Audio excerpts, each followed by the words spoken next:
बेल्ट्रॉन का जो वैकेंसी है 2024 का, इसको लेकर के यदि इसमें ख़ास करके टाइपिंग का जो है हिंदी इंग्लिश वाला जो ये इसको लेकर के स्टूडेंट बहुत ज़्यादा कन्फ्यूज़न में है। इस वीडियो में मैं आपका वो कन्फ्यूज़न दूर कर दूंगा और मतलब आपका जो सटीक स्ट्रैटेजी है वो क्या होना चाहिए और आप टाइपिंग के लिए कैसे जो है अपने आप को टाइपिंग आपका जो टाइपिंग स्पीड है इसको कैसे इम्प्रूव करेंगे और प्रायोरिटी जो है आपका वो हिंदी टाइपिंग को दिया गया है और उसमें मतलब जो कोई अगर स्टूडेंट जो है इंग्लिश टाइपिंग चूज़ कर लिया है यहाँ पे जब आप फॉर्म फिल करेंगे तो हिंदी इंग्लिश उसके बाद हिंदी एंड इंग्लिश दोनों है ना बोथ ये ऑप्शंस आपका आ रहा है। तो उसमें से आप में से कुछ स्टूडेंट ने सिर्फ हिंदी चूज़ किया, कुछ ने सिर्फ इंग्लिश चूज़ किया, कुछ ने दोनों चूज़ कर लिया।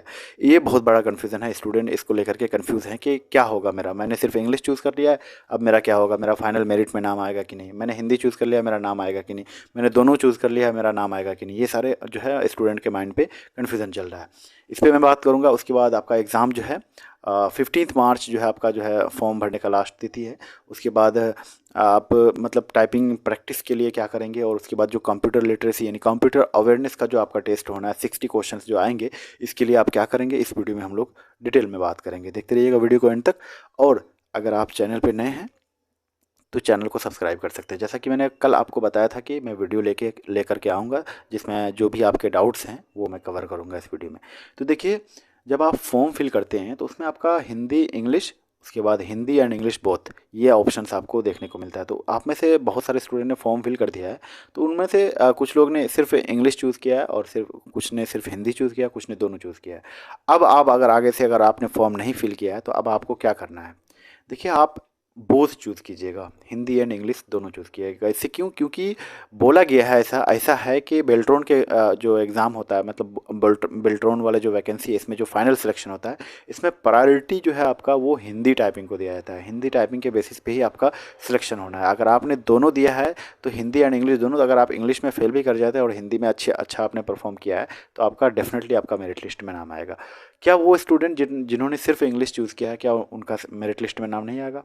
बिल्कुल आएगा। अगर उनका नाम जो है जो बच्चे जो हिंदी टाइपिंग में अच्छे किए हैं, जो हिंदी टाइपिंग जिन्होंने फर्स्ट दिया था और हिंदी टाइपिंग में अच्छा भी किया, तो उनका नाम पहले होगा, आप लास्ट में होंगे। क्योंकि आपने इंग्लिश, क्योंकि यहाँ पे बता दिया गया है कि प्रायोरिटी आपका जो है वो यानी प्राथमिकता जो है आपका हिंदी टाइपिंग को दिया जाएगा। ठीक है, तो ये आई होप आप समझ गए होंगे। अगर आपने अभी तक फॉर्म फिल नहीं किया है तो अभी आप जो ये करेंगे तो दोनों चूज़ कीजिएगा। ठीक है, आप जो अभी टाइपिंग के लिए प्रैक्टिस कर रहे हैं तो इसमें आपको हिंदी टाइपिंग पे ज़्यादा फोकस करना है और उसमें स्पीड को जो है बढ़ाते रहना है। हर दिन आपका थोड़ा बहुत स्पीड इंक्रीज़ होना चाहिए, है ना। जो भी आप और स्पीड टाइपिंग के लिए आप अपने खुद से रूम पे मत कीजिए, आप किसी टाइपिंग सेंटर पे जाके के वहाँ जाके आपको प्रैक्टिस करना है, क्योंकि वहाँ पे मेंटोर भी होता है और वहाँ एनालिसिस होता है, कंपटीशन भी पता चलता है, क्योंकि और भी स्टूडेंट्स होते हैं, एक ग्रुप होता है जहाँ पे आप सीखते हैं और एक इन्वायरमेंट मिलता है, तो आप बहुत अच्छे से चीज़ों को सीख पाते हैं। अगर आप में कमी भी रहती है तो आप उसको इम्प्रूव करने के लिए थोड़ा सा और मेहनत करते हैं। ठीक है, ये आपके लिए गोल्डन अपॉर्चुनिटी है। अगर आप अभी तक मतलब अब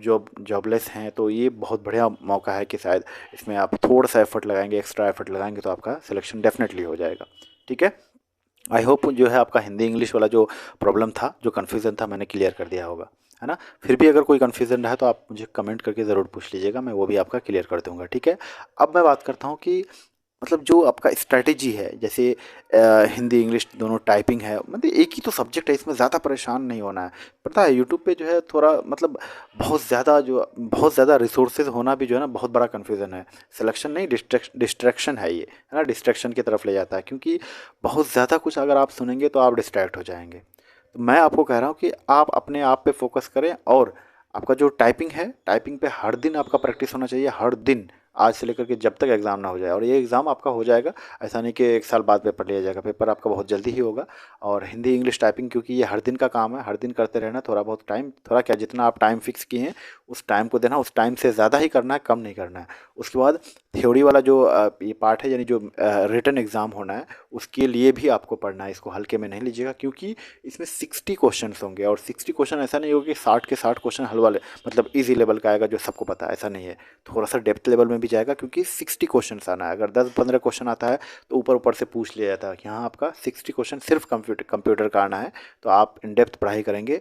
आप मार्केट से कोई भी बुक उठा लीजिए या फिर किसी भी कोचिंग इंस्टीट्यूट का अगर आपको पीडीएफ मिल जाता है कंप्यूटर के लिए, यानी सीजीएल वगैरह का जो कंप्यूटर का टेस्ट होता है उसमें, मतलब कंप्यूटर का जो सिलेबस है उसका अगर आपको PDF मिल जाता है तो आप वो प्रिंट आउट निकलवा लीजिएगा और उससे पढ़ाई कीजिएगा। अगर वो नहीं अवेलेबल है तो आप मार्केट से किसी भी पब्लिकेशन का, जो भी आपका मीडियम है उस मीडियम का बुक लेके आएँ और अच्छे से जो है पढ़ना स्टार्ट कर दीजिए।